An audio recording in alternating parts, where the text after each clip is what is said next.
ah, solo solo parent o yung mga mga single mom na willing daw siyang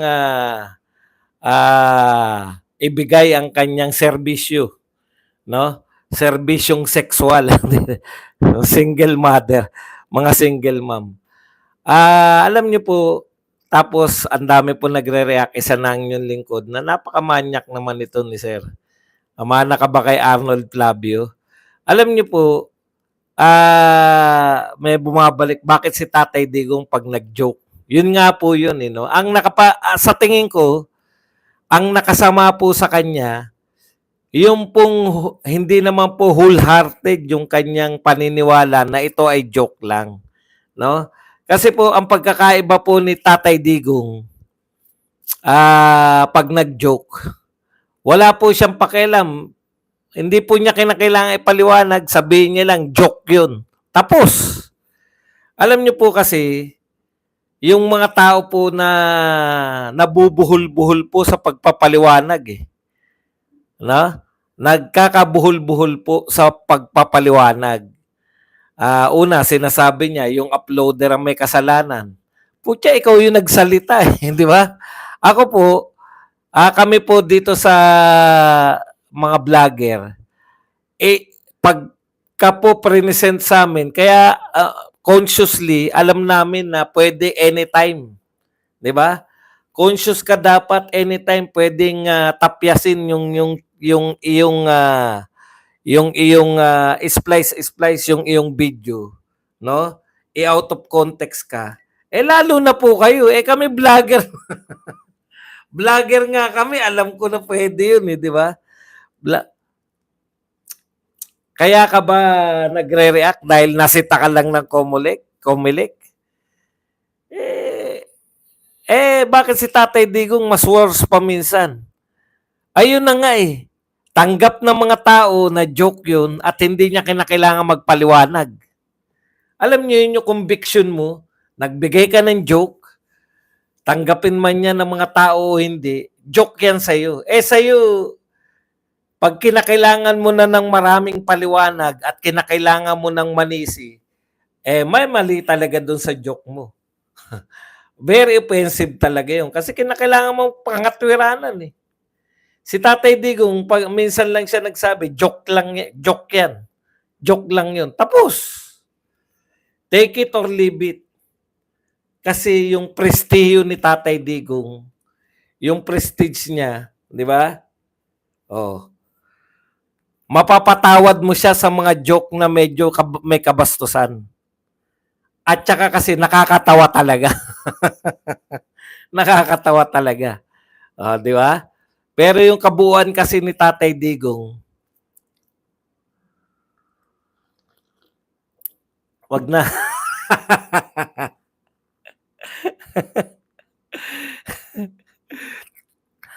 Siyempre po, mababastusan. Marami po nababastusan kay Tatay Digong. Ang mga nababastusan po kay Tatay Digong, mga ano po yan, mga kalaban niya talaga. Di ba? Tayo rin, nagjo-joke din tayo na parang bastos. Halimbawa, may mga joke tayo dito na mas masarap yung kaya po nature knows best, di ba? Mas maganda po ang natural. Ginijoke ko yan eh. Bakit mas maganda ang natural?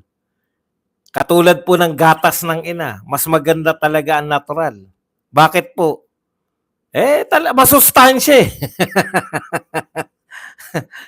Imagine niyo yung gatas ng baka at gatas ng ina. Ano po ang mas gusto ninyo? Di ba? Yan po. Papipiliin ka. Anong gusto mo? Ipainom sa anak mo? Gatas ng baka o gatas ng ina? Siyempre, always gatas ng ina tayo. Sa lalagyan pa lang, talo na yung gatas ng baka eh. Lalagyan ng gatas ng baka, ang pangit. Lata. Diba, yung gatas ng baka, lata yung lalagyan. Kakalawangin balang araw. Samantalang yung gatas ng ina, lalagyan pa lang, panalo ka na. Hindi kinakalawang. Mas lalong hinugas. May magagalit diyan, 'di ba? Eh wala kayong magagawa, joke 'yan. Okay, pero ang masakit po kasi nun, pagka pinapaliwanag mo na, pinapangatwiranan mo na kasi nagjo-joke ka ng bastos pero gusto mong tanggapin pa ng mga na-offend na hindi kayo dapat, wag mong ipagpilitan. Ha? Alam mo alam mo kung bakit effective yung joke ng mga joker at saka hindi effective yung joke mo. Yung tumatakbong congressman. Yung pagmumukha mo kasi.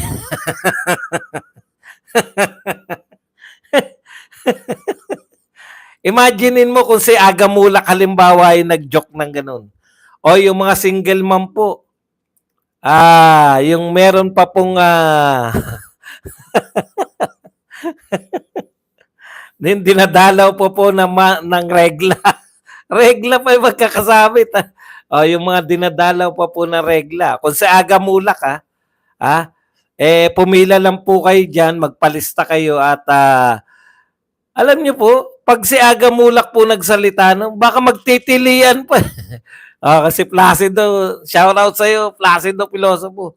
Baka magtilian pa yung mga binibiro eh. Depende po sa pagmumuka. Kung ang joke mo pang gwapo tapos hindi ka gwapo.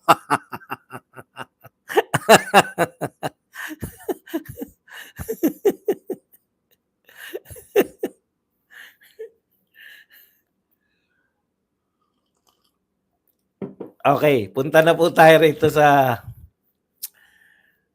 kay BP Sara. Sabi po ni BP Sara, kinausap niya, bilin sa kanya ni Tatay Digong. Uwing-uwi na po.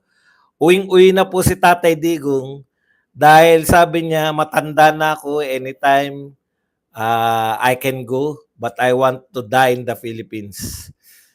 Hindi naman po ganyan. Hindi naman po ganyan na ganyan yung pagkakasabi, pero may hawig po dyan. No? Pero ito po yung actual. Teka lang. Inahagilap ko yung actual. I'm an old man. I can die anytime. But I want to die in my country. Sabi ni FPRRD. Alam niyo po, nagmamadali na po umuwi si Tatay Digong. Sana mag-grant po yung kagustuhan niya, no? Na nagmamadali na siyang umuwi. Mukhang malaking-malaki naman po, no? Ang pagkakataon. Alam niyo po, sa paliwanag po ni dating Supreme Court Justice Adolfo Ascuña. Okay. Na hindi po ipinangalan kay Adolf Hitler. Adolfo, may sikat pong Adolfo, hindi lang po si Hitler. Yung si Prinsipe Adolfo, natatandaan niyo? Ayan.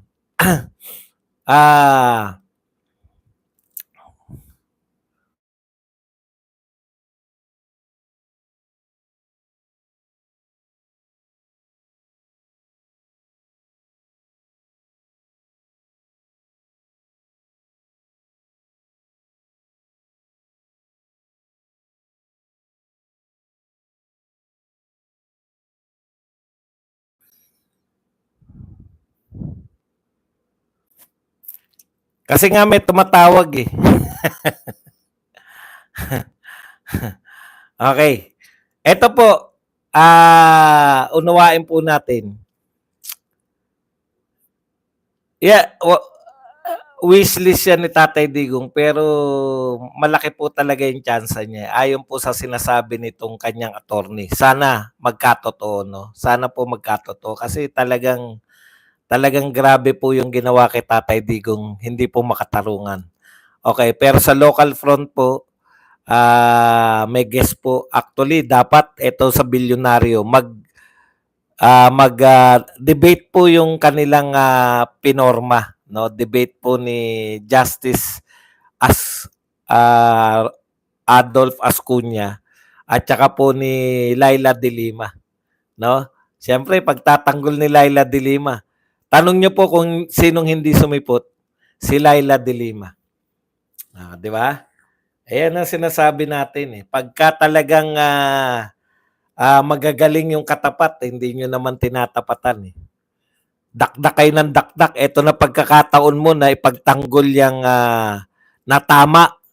No? Dilima. Pagkakataon mo nang ipagtanggol yung pagiging tama ng pagdakip kay Tatay Digong, hindi mo pa ginawa. Wala ka na makakatwiran. Pinagdidebate sila. Lalamunin ng buhay si Dilima eh. Alam niyo po, yung mga katwiran po kasi nila, parang si Auntie Claire, wala pong katotoran yung mga katwiran nila sa at binisto po sila, no? Maganda po paliwanag. Please bear with me, no? Ipapaliwanag po natin ng naayon po sa ating pag-intindi sa ating mga non-lawyers. Okay. Simple lang po yung sinasabi. Kinakatwiran po lagi ng mga nagsampa na reklamo sa ICC. Nakasama yan sila Laila de Lima, sila Antonio Trillanes, at kung sino pa itong mga Makabayan Black, no? Silang mga nagsampa ng reklamo, lagi nilang sinasabi na hindi totoo na walang jurisdiction ng ICC. In fact, nagpasya yung Supreme Court na sa panahon na tayo ay miyembro pa ng ICC, mayroon silang jurisdiction. Yan po yung kung bakit wag na tayo magplastikan, nakipagtulungan tong gobyerno na to. Yan ay lumabas sa hearing ni Amy Marcos. Hindi po namin inimbento yan.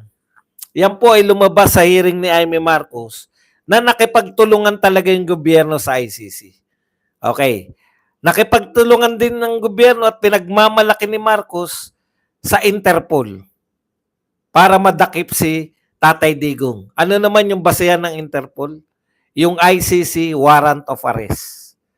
Malinaw po dati pinangangatwiran natin na dapat hindi nyo kinilala yung Interpol kasi kaya ang Interpol kung ano-ano lang po paliwanag eh. Pero ibang uri talaga magpaliwanag yung mga Supreme Court Justice. That's why they became Supreme Court justices, no? Dahil sa husay po nila. No, hindi po sila nadadaan sa sa yung bugso lang ng damdamin. Tignan niyo po paliwanag ni Adolf Ascuña. Ang tanong na legal ba yung ICC? Warrant of arrest? Ang sabi niya, kung ang pagbabatayan natin, yung sinasabi ng ICC at yung kinakatwiran ng mga ng mga nagsampa ng reklamo diyan na may legal pa yung jurisdiction ng ICC, tandaan nyo legal pa yung jurisdiction ng ICC habang miyembro pa tayo. Parang nakakasyak, no? Ano ba naman to? Yan nga yung pinaglalaban natin, kaya nga tayo kumalas, etc. Pero, easy lang kayo, kulang kayo, maganda tong paliwanag. Meron din daw tayo na obligasyon sa Interpol. Katulad po ng laging pinapaliwanag ng gobyerno ni BBM. Sino man na magsalita? Si Auntie Claire man, DOJ man, puwera si Solgen. Alam ni Solgen ang totoo eh. Okay. So kung ganun, may dalawang tratado, dalawang kasunduan ng Pilipinas na kinikilala. Yung kasunduan natin o Rome Statute sa pagtatatag ng ICC, nakabilang tayo originally, nasakop tayo hanggang sa tayo ay bumaklas. Okay. So yun ba, may basis ba yung ICC doon? Yung kaso ba ni Duterte hanggang doon lang tayo sa bumaklas? Opo. O yun pala, may basis pala yung warrant of arrest eh. Correct, sabi ni may basis. Legal ba yung warrant of arrest? Legal.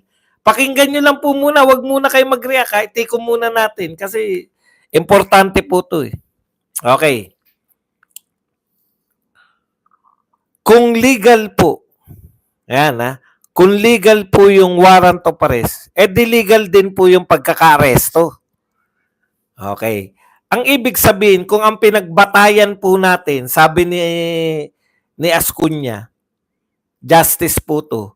Kung ang pinagbatayan po natin, kung ang pinagbatayan ng pagkakaso kay Duterte ay yung mga nagawa niya nung miyembro pa tayo ng ICC at saka yung pagkakadakip sa kanya ay noong pagtalima sa kasunduan natin sa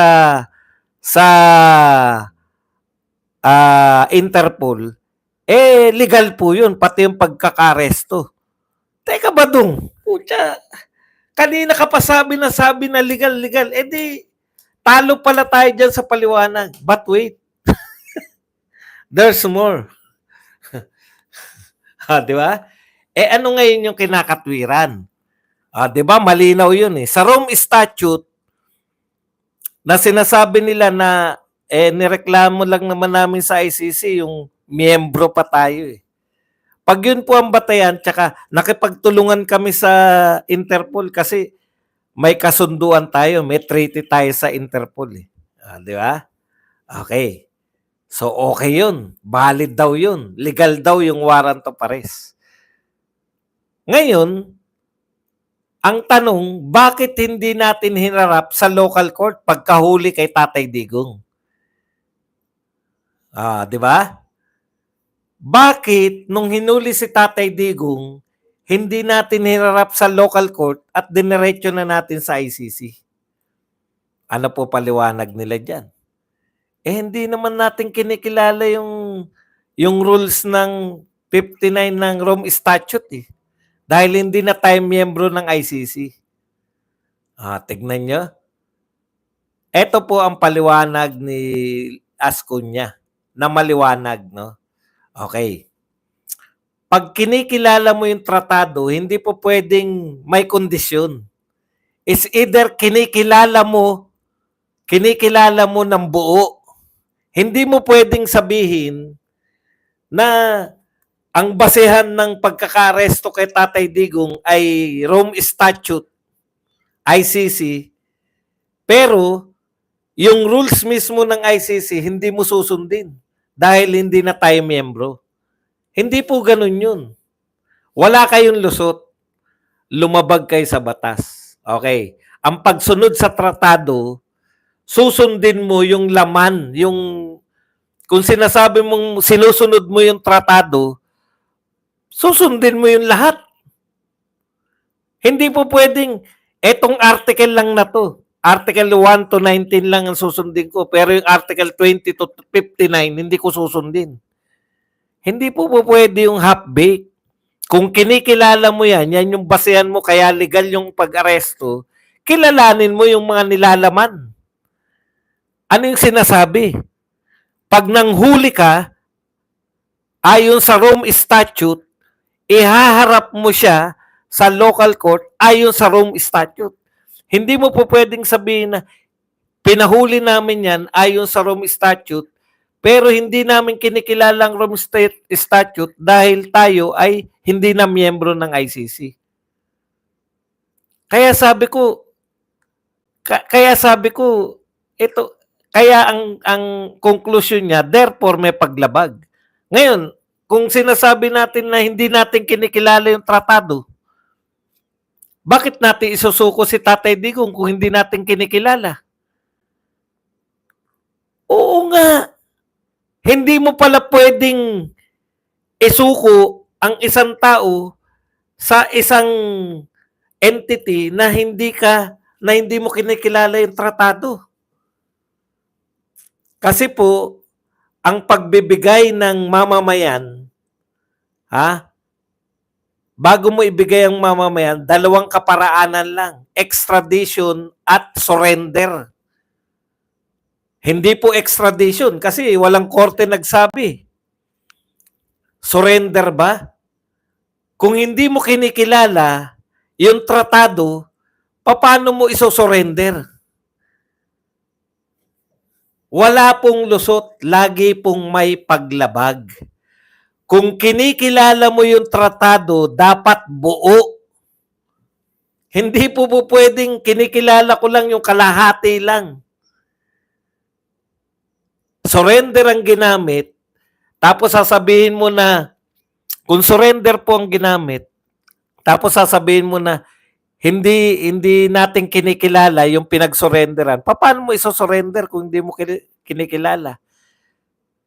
O so kinikilala mo yung tratado, kaya mo sinusurrender. Kinikilala mo yung Rome Statute, kaya mo sinusurrender. Eh sabi sa Rome Statute, dalhin mo sa local court eh.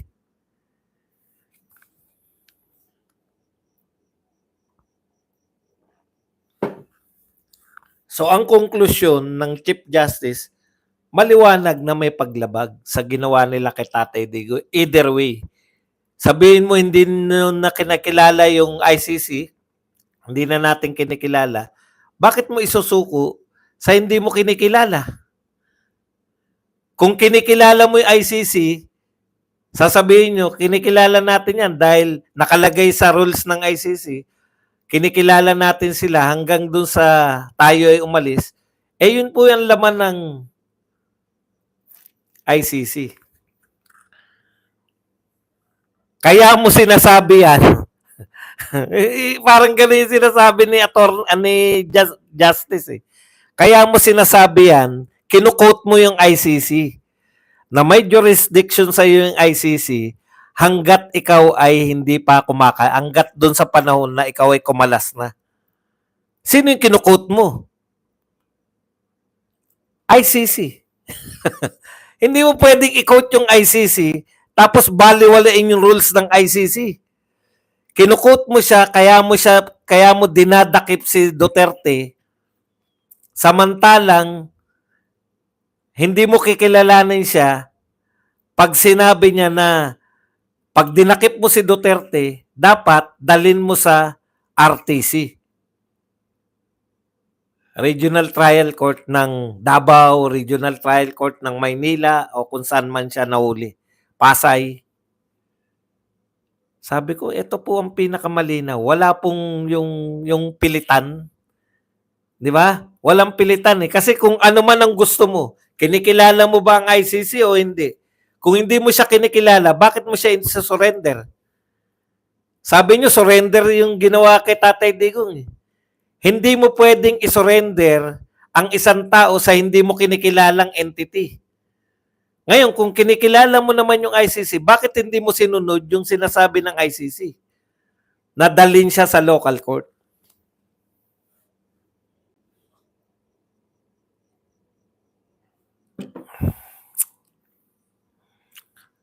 So ano po ang ibig sabihin dito? Ano man ang ibig sabihin? Yung sinasabi nila na moot na po yung yung habeas corpus. Hindi raw. Paano magiging mute yun? Moot yun. O, ang kulang pa doon, sabi ko nga eh pwede pa rin nilang gawin kay Bato yan eh. Kaya tama lang. Wala silang lusot. Kinilala nila ICC o hindi nila kinilala, ibig sabihin, kilalanin mo ang tratado o hindi mo kilalanin ang tratado, tratado pa rin kayo. Mahusay kang bata ka, tusukin kita ng chopstick eh. Mga tratado kayo. Kaya ako tuwan-tuwa eh. Sabi ko, ang galing. Wala kang kaligtas-ligtas. Hindi nila pwedeng gawin na kay Senator Bato yan. Ngayon, ito po malungkot, no? Bakit po inaalaw ng ICC? At sabihin natin, bakit inaalaw ng ICC na yung kinidnap? Wala po dati pong Supreme Court Justice to. Nagpapaliwanagan. Ito po, debate dapat nila ni De Lima. Dapat supalpal si De Lima, hindi umatindi. Akala ko ba magaling ka, De Lima? Di ba?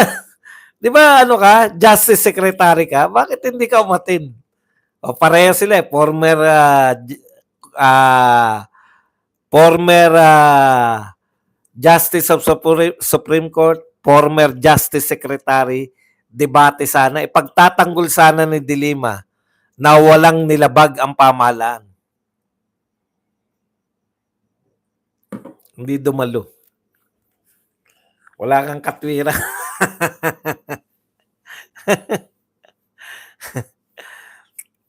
Okay. Hindi po si PRRD napahiya, si ano talaga. Ang nakakaya naman talaga si BBM eh. O, kakasuhan ba si BBM? Pwede bang kasuhan? Siyempre naman. Ang linaw na sinabi, may paglabag. Pinagmamalaki ni BBM yan eh. Kaya po, doble-doble po ang ginagawa nilang kayod ngayon. Kaya po, importante tong botohan na to eh. Kinakailangan talaga natin. Tumawa ka mo.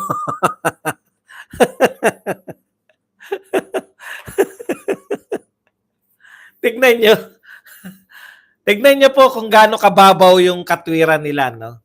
Ha ha ha ha. Opinion lang pala ng former Chief Justice. Hindi ko po sinabing Chief Justice yun. Justice lang ng Supreme Court. Ikalawa, mabigat na opinion yun, tanga. Sa kanila, wala sa kanila talaga, no?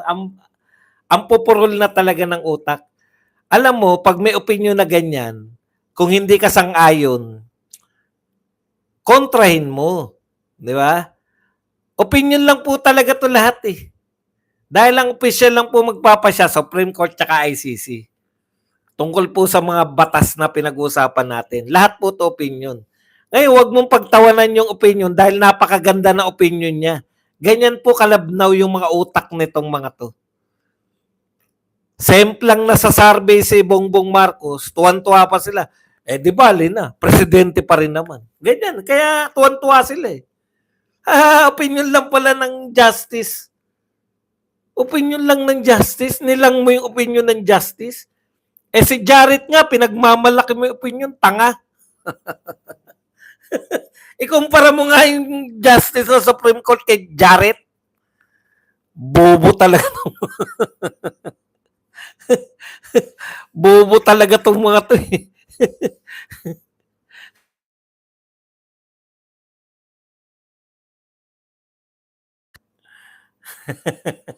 Hindi po nila kaya kasing katwiranan eh. Kaya yan, tatawa lang sila. Opinion lang pala yan. Akala ko.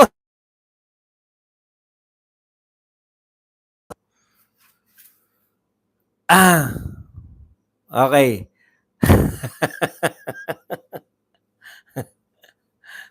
Punta na po tayo rito sa ano. Wala kang pakialam pala. Wala ka palang pakialam eh. Alam mo, ang mga opinion po ng mga dating justice, alam niyo ba kung sino nag-interview? Tanong mo kung sino nag-interview. Hindi mo kilala, no? Ang nag-interview, si Attorney Jimeno, yung babae, anong pangalan nun? Ewan ko anong pangalan. Magaling na abogado yun. Nalulula pa siya sa mga paliwanag. Hindi naman nila na-change topic eh. Hindi nila ako na-change topic. Naroon pa rin tayo. Okay. So, asan na tayo? Doon tayo sa paglabag, di ba? Malinaw po yun. Ano man ang inyong, sino man ang panigan ninyo, talagang aminado po na may paglabag, no? Sabihin man legal yung pagkilala natin sa warrant of arrest. Ang nilalabag nyo naman yung mismong nagbigay ng warrant of arrest. Kaya ngayon, ito po ang problema ng ICC. Bakit po naging katanggap-tanggap sa ICC? Magtataka kayo, 'di ba? Halimbawa po kinidnap Karen Jimeno, 'yun tama. Yan nga si Karen Jimeno, magaling ng abogada yan. Tapos bilib na bilib pa sa mga paliwanag. Iba po talaga yung mga justice ng Supreme Court. Tapos pagtatawanan lang ng mga BBM support, opinion lang pala. Meron pong nakakatawang opinion. Halimbawa po, opinion ni Nino. Yan, nakakatawa yan. Opinion ni Maravillas, yan, nakakatawa yan. Opinion ni Jarrett, yan, mga nakakatawa yan. Pero yung opinion po ng opinion po ng mga justice ng Supreme Court, hindi po nakakatawa yan, siniseryoso po yan. Yun po ang pagkakaiba ng mga bugok at saka mga tatalino magsuri. Bakit? Alam po namin, ibig sabihin, hindi kami bugok, alam po ng mga hindi bugok ng opinion po ng dating justice ng Supreme Court ay hindi nakakatawa. So kung pinagtatawanan mo yan, ang siniseryoso mo kasi yung opinion ni Ninyo na pinagkukunan ng impormasyon ng mga BBM vloggers. kasama na si pinagpipitaganan ninyo. Di ba? Kanino ba galing sa tingin niyo yung may karelasyon si BP Sara na basketballista sa tingin niyo? Kanino galing yung balita na merong si Ninyo ay nagdadala ng chiching sa Malacanang? Napaikot sila ni Ninyo, binabalita nila. Alak ng tinapay. Tawa ako ng tawa. Alam niyo kung bakit? Alam ko na mas matalino yung mga Duterte vloggers, kaysa sa mga BBM vloggers. Ni minsan hindi namin ginawang news source ninyo. Nang siya ay Duterte vlogger pa, hindi namin siya ginawang source ng information o news.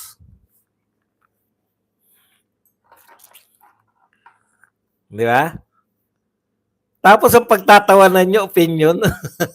Minaliit nyo yung opinion ng justice ng Supreme Court. Bugok talaga. Ikaw ang nakakatawa. Hindi yung justice ng Supreme Court. Anyways, may nahang po tayo na usapin.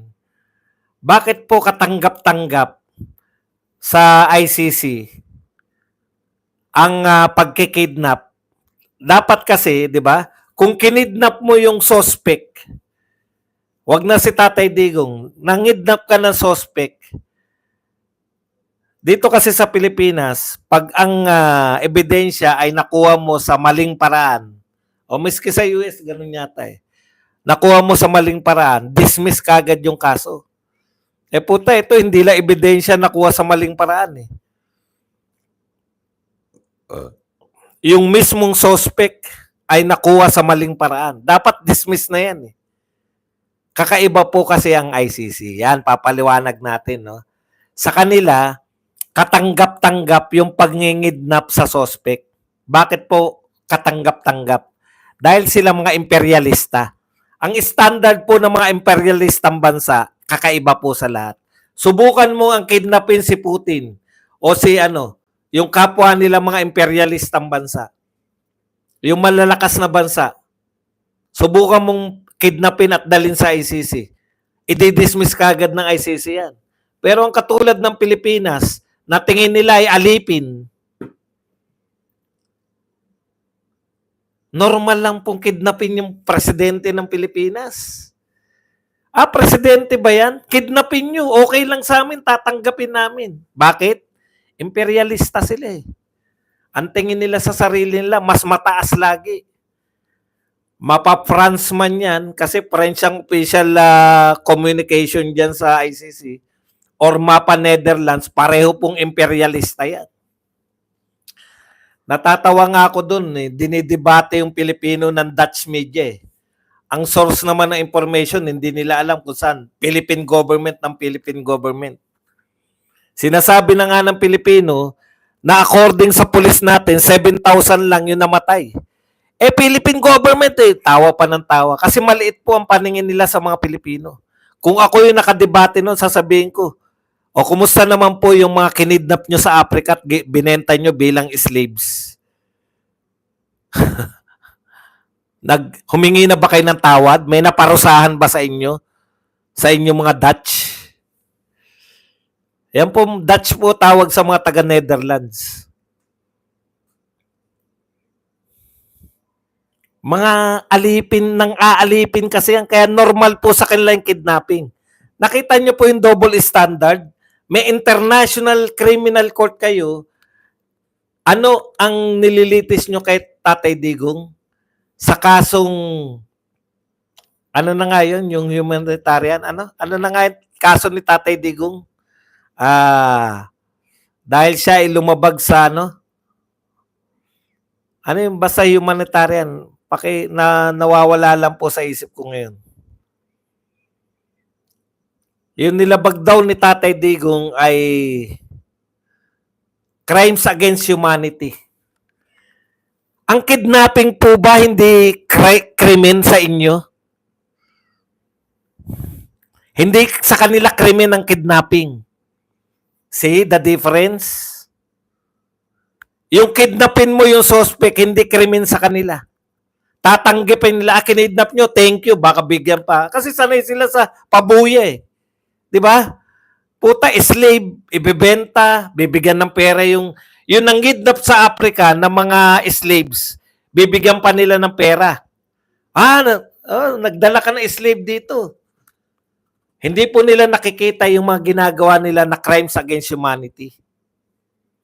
Yung pangingidnap ng suspect, hindi nila nakikitang krimen. Sa atin po, krimen yun. Dahil hindi naman po tayo nangingidnap ng mga tao para ibenta. Pero silang mga imperialista,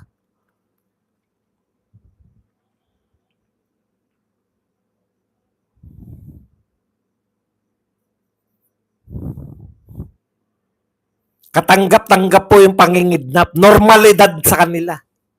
Normal din sa kanila yung mga adik. Sinusuportahan po ng gobyerno nila yung mga adik. Sinusuportahan ng adik? Oo. Kaya walang nang hold up, walang nangingidnap. Sila nagsusupply ng droga eh. Libre. Tapos lilitisin yung tatay namin. Samantalang kayo dyan, tinotolerate nyo yung addiction. Tapos sasabihin na wala namang ginagawa yung addiction. Paano? Libre droga sa inyo. Dito sa amin, hindi libre. Kaya, nang-hold up. Kaya, nagnanakaw. Kaya nag-akit bahay. Pag akit bahay, may nakita, uy, hita yun ah. Hita ba yun? Oo, naku, sexy. Yung pala, lola, 50, 60, 84 years old na lola. Makinis daw. That's the difference eh.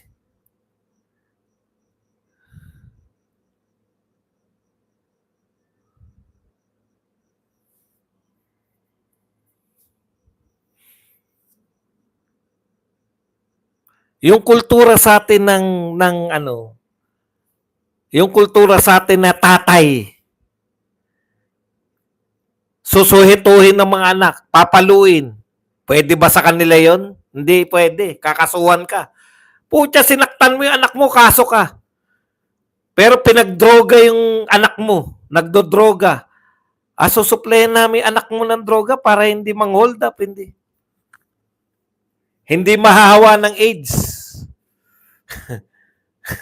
Sa Amsterdam, ang Amsterdam ba sakop na Netherlands? Alam ko sakop eh. Pero kung hindi man sakop, kapitbahay lang nila. Sa Amsterdam, ganun po eh. Meron po doon. Parke, dyan yung mga adik. Susupply namin kayo ng herenggilya. Kasi pag nag-share kayo ng herenggilya, baka may AIDS yung isa, mahawa. After sila, huwag kayong magkahawahan sa AIDS. Kahit na bangag na kayo lahat.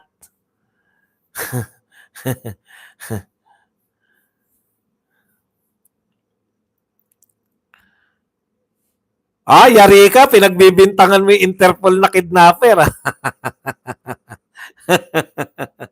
Kidnapper ba yung Interpol?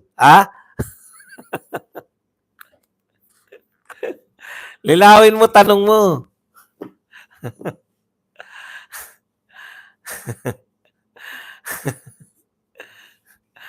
Interpol na kidnapper.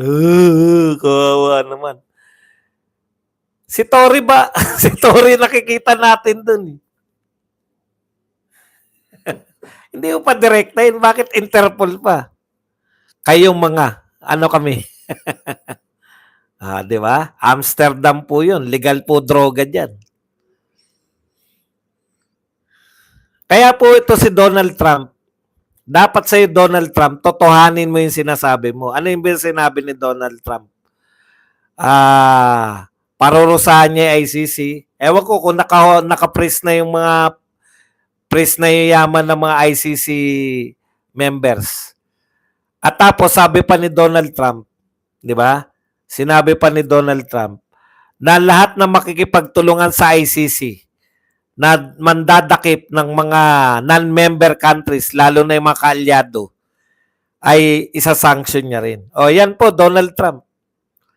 Yung gobyerno po namin, nakipagtulungan sa ICC, may gagawin ka ba? Alam mo, Donald Trump, punong-puno kami ng pag-asa sa iyo.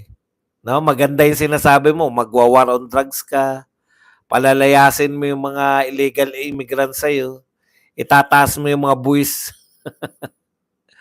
Puta, apektado na ako sa iyo. Hilinti ka, supporter mo ako, apektado na. Nalugi na ako sa stocks mo na pinabagsak mo na stocks ng iyo. Lahat ng kinita ko sa US stocks, nabawi mo na, Donald Trump. Bumawi ka naman. Ano yan? Wala lang. Sinabi mo lang yun. Para ka rin palang yung presidente namin. Hanggang salita ka lang pala eh. Kinakailangan namin aksyon. Anong gagawin mo sa mga nakipagtulungan sa ICC para makulong si Duterte?